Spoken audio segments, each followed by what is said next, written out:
Straight ahead on 12 News, the important role of African immigrants in the local economy. One college professor sizes up the economic impact. Plus, training for a triathlon. Working out is very important. 45 is truly the new 35. Participants say it's something anyone can do. But first, an update on medical marijuana. How Minnesota's new law is working for one Golden Valley family. 12 News starts right now. Well, thanks for joining us. We'll have those stories in a moment. But first, Brooklyn Park Police are trying to get the word out on an armed robbery. It happened in June at a car wash on Regent Avenue. Today, police released these photos. They say the robber had a handgun and assaulted an employee working at the car wash on the 7300 block of Regent. A witness describes him as about 5 feet 7 inches tall, skinny with lots of hair. There's a $1,000 reward for information leading to criminal charges. You are asked to call the Brooklyn Park Police. After years of debate and planning, medical cannabis distribution started July 1st in Minnesota. A Golden Valley family thought they would have to wait months before their sick child could receive medical marijuana. But as Sonia Goins explains, they were able to get the drug a lot sooner. Come back here. 3-year-old Harley Hunley likes to smile and play with her toys. Hi. Moments like these are special. Harlow suffers from Dravet syndrome, a rare form of epilepsy. The condition causes her to have daily seizures. Seizures are one of the most scary things to watch, and so to have your own child suffering from daily seizures and seeing how it impacts her ability to participate in activities, it literally takes life away from her. Harlow has hundreds of tiny seizures a day. To keep the seizures at bay, Harlow is on 5 medicines a day, plus supplements.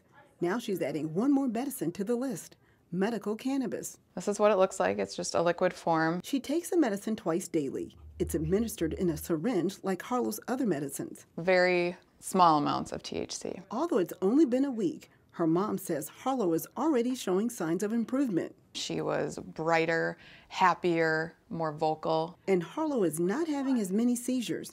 Her family says they are cautiously optimistic. Too early to know if this is going to be the new norm, but we're going to pray that it is. Now, Harlow will stay on the low dose of medical marijuana for 2 weeks. Her parents will take notes and then report back to their doctor after the 2-week time period. Now, Mike and Cassie, Harlow's mom, Beth, has been an advocate for medical marijuana, so this has really come full circle for the family. All right. Thank you, Sonia. Absolutely. Well, hopefully you haven't been stuck behind an accident on 494 through Plymouth, but if you have, you're not alone. State Patrol crash numbers show 39 accidents on I-494 since June 1st. During the same period last year, there were just 19 accidents. The State Patrol tends to see more accidents in construction zones. Yesterday, a semi-truck accident shut down northbound I-494 for about 9 hours.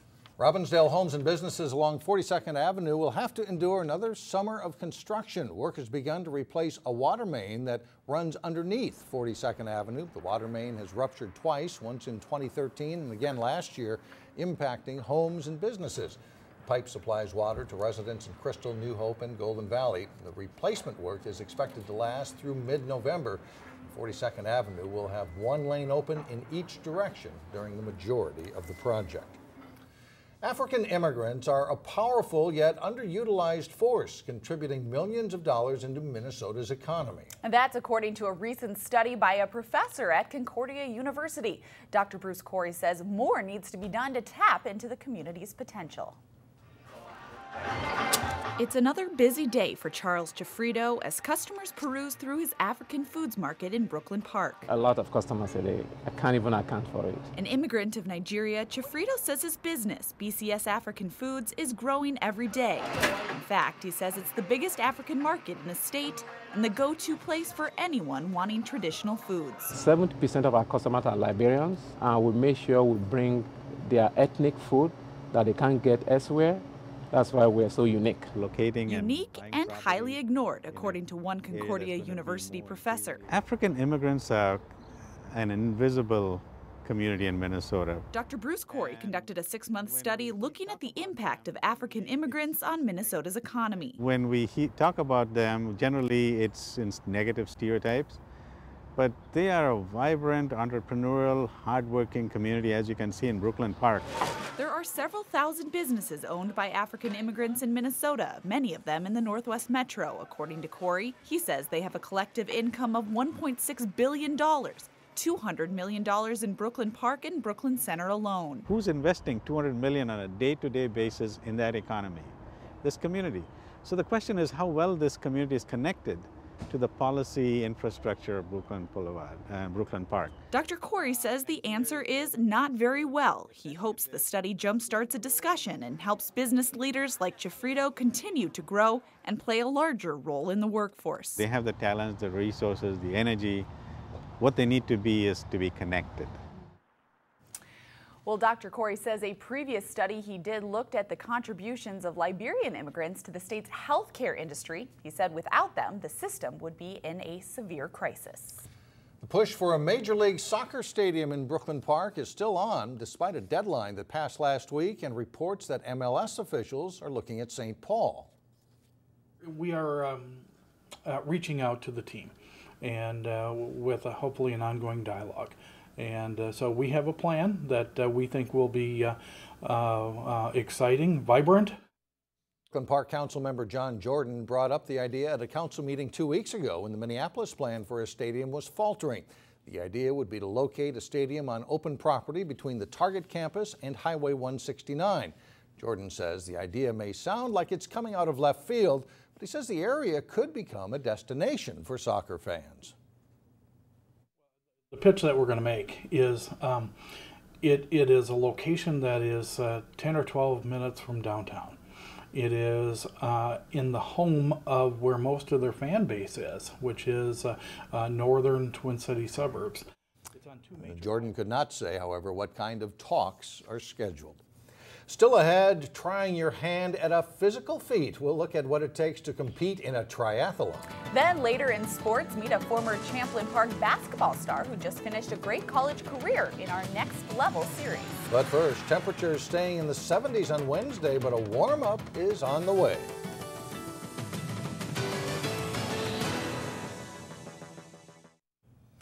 Well, Minnesotans can breathe a little easier. Air quality warnings have been lifted. But it was a different story on Monday afternoon and evening as particles from Canadian wildfires moved across the state. Fires are still burning in Canada and the smoky air could return to Minnesota. But for now, the Minnesota Pollution Control Agency predicts air quality will be in the good range for the next few days. Next month, about 1,000 people will converge upon Maple Grove for the 6th annual Maple Grove Triathlon. In today's Health Check, Elaine Cleveland talks to one participant about what it takes to get your body ready to compete. Fitness is a big part of Cindy Bradhoff's life. Twice a week, you can find this 45-year-old Maple Grove resident going for a run. But the rest of the time, you'll find her engaged in plenty of other workouts. So I participate in the Minnesota Masters Swim program. It's held at a lot of the Lifetime clubs. I do that several times a week. Last week I did about 7,000 yards. And when Cindy's not swimming, she's on a bike. I also cycle with the Lifetime Fitness Club. I go Tuesday night, Thursday night, and Saturday, so I got in about 150 miles last week. She's hoping all that hard work pays off on August 22nd when she participates in her 3rd Maple Grove Triathlon. As long as you keep working at it and improving, that's my motivator. If I get faster, that's exciting to me. More than 1,000 people are expected to participate in the 6th annual Maple Grove Tri at Weaver Lake Park. They want to accomplish a big goal. Lindsay Sachs is the founder of the Maple Grove Tri. She says it's an event that has a variety of physical benefits for athletes. And I think it's something that allows, for example, runners to vary up their workouts. So you get to swim, bike, and run. So it's a really, really neat challenge. And not any athlete is equally good at each of those distances or sports. So it makes for a really compelling fitness challenge. A compelling fitness challenge that participants say nearly anyone can do. The Maple Grove Tri has a super sprint distance, which is really perfect for beginners. 0.25 mile swim, a 5-mile bike, and a 5K. So really approachable distance. With 6 more weeks to train, Cindy's doing her part to make sure she's ready. Working out is very important. 45 is truly the new 35. In Maple Grove, Elaine Cleveland, 12 News. There is still time to sign up either as a participant or as a volunteer. We'll have more information on how you can do that on our website at 12.tv. A little later in the show, athletes who seem to defy age. We try to catch up to them at the senior games. But first, a new football soccer field and a new track are being installed at Breck School. Jay Wilcox has the details next in sports.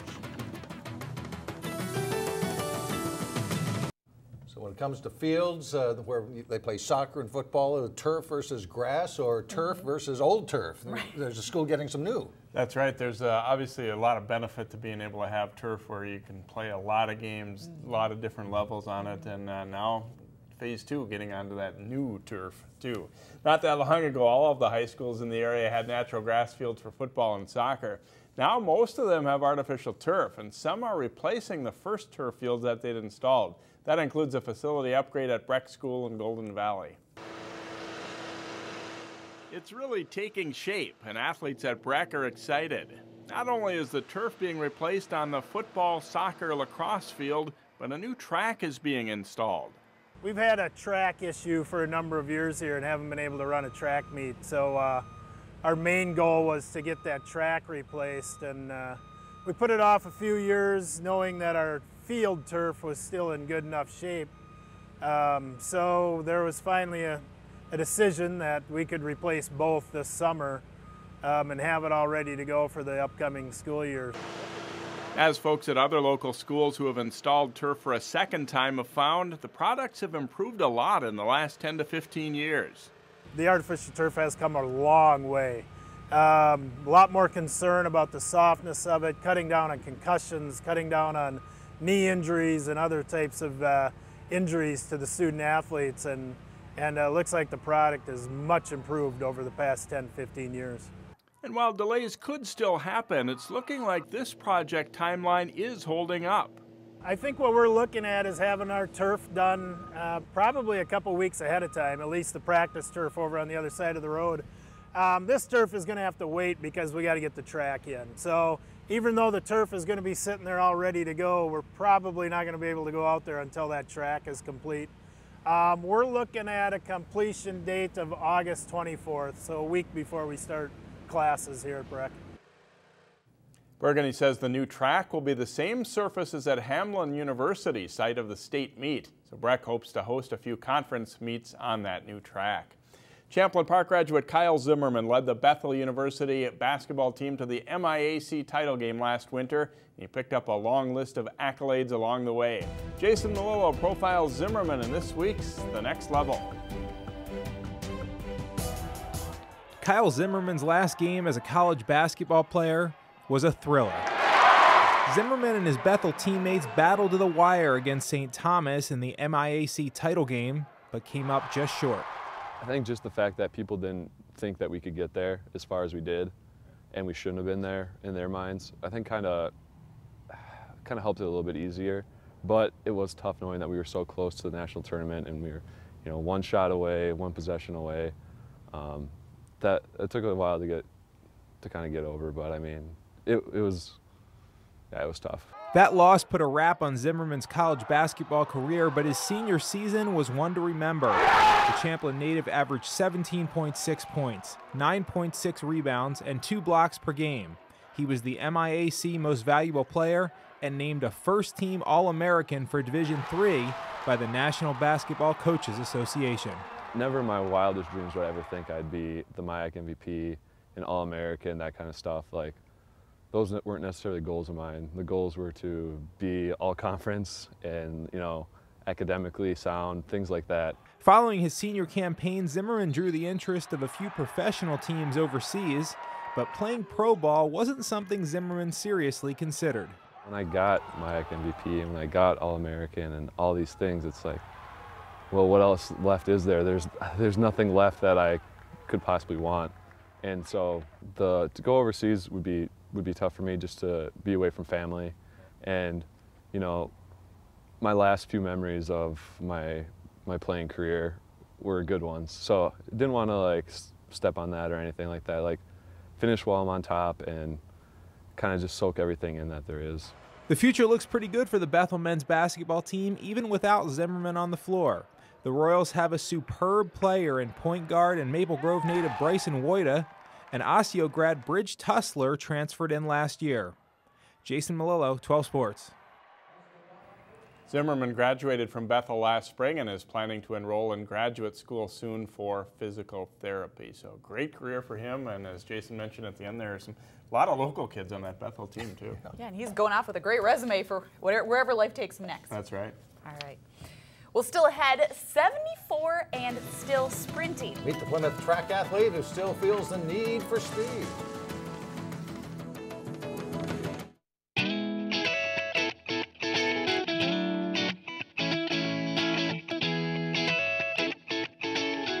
Finally, athletes who have flocked to the Twin Cities from coast to coast. They are athletes who continue to defy age, and they're here for the National Senior Games. Eric Nelson has more.